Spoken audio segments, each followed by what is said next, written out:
Well, on today's Legal Lowdown, oh, what a tangled web we weave. Well, the Murdaugh saga is getting even crazier. More than 2 years after the trial ended, new charges. This time, it's the former clerk of court arrested, and it comes after allegations of plagiarism and unethical behavior. And joining us in studio this week for the Legal Lowdown is attorney Kim Varner. Thanks so much for stopping in.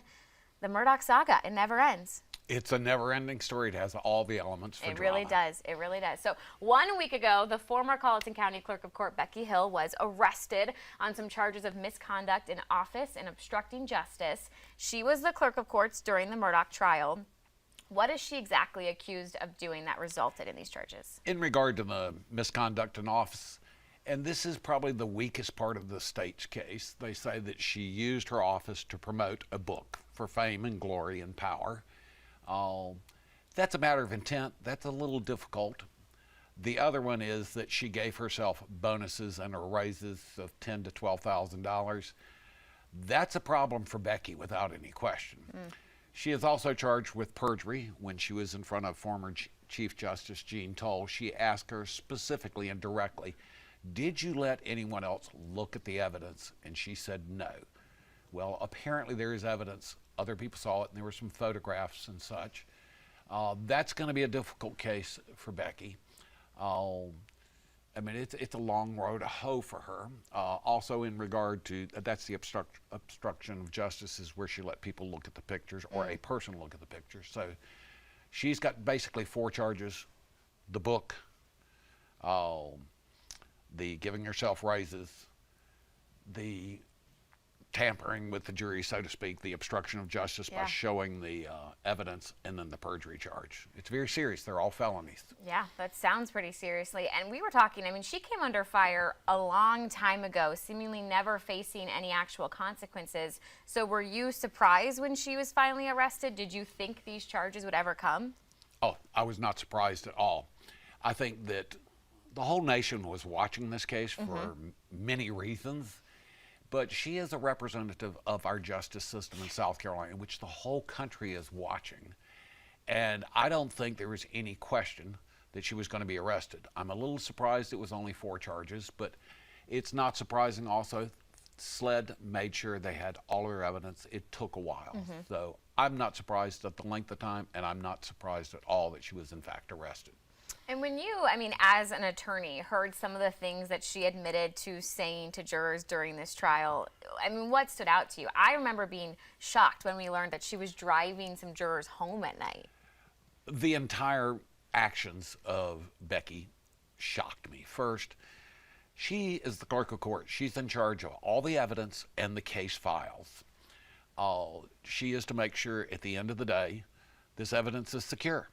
I mean, you're talking about money, possibly, drugs, weapons, or some very graphic photos that would be embarrassing to the family and things of that nature. That's an important job. She's part of the justice system.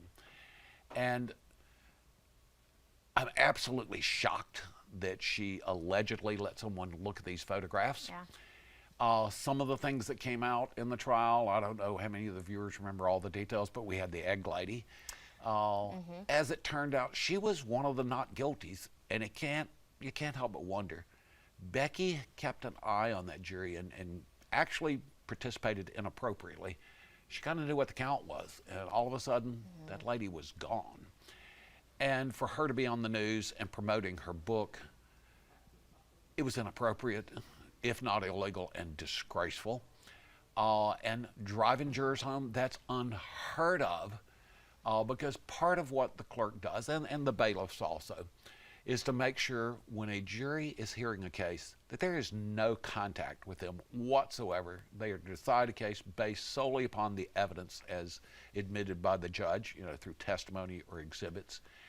And to think that a clerk of court tampered with that and participated in that, beyond belief. Lawyers, we see it all the time, but if we see a juror in a restaurant, we go eat outside.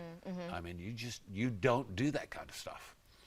I think we got to get to the big question here, which is what happens next for Alec Murdaugh. I mean, this has to be some sort of a win for his defense team, but does this change anything with his chances to get a retrial? I don't really think it's going to change it that much. I mean, first off, the whole country is watching. Number two, there's not a lawyer, and all judges are lawyers, who is happy with Alec Murdaugh. I mean, he totally put a bad light on it, and he's made it harder for all of us. I mean, we're in a situation where judges have to look at lawyers as possibly people not to trust. I mean, no one likes it. Do I think it will make a significant impact? I don't think the Supreme Court's in love with Alex. I don't think the Court of Appeals or any judge or lawyer for that matter. But it is definitely another toehold that they can use to climb, and it's starting to mount.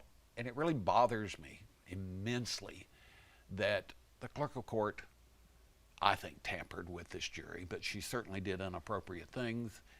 And it's hard to say that did not influence the jury in some way, shape, or form. So certainly, I think they're elated, and I think it helps them, but will it make a significant difference?